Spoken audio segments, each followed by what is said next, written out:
Бүгін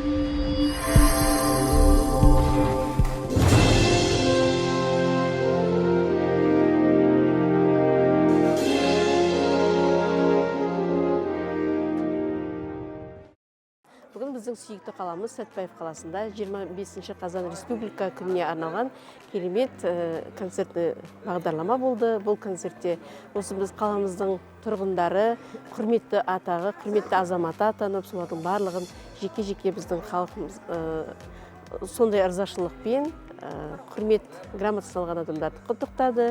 Жақсы концерттік бағдарлама болды.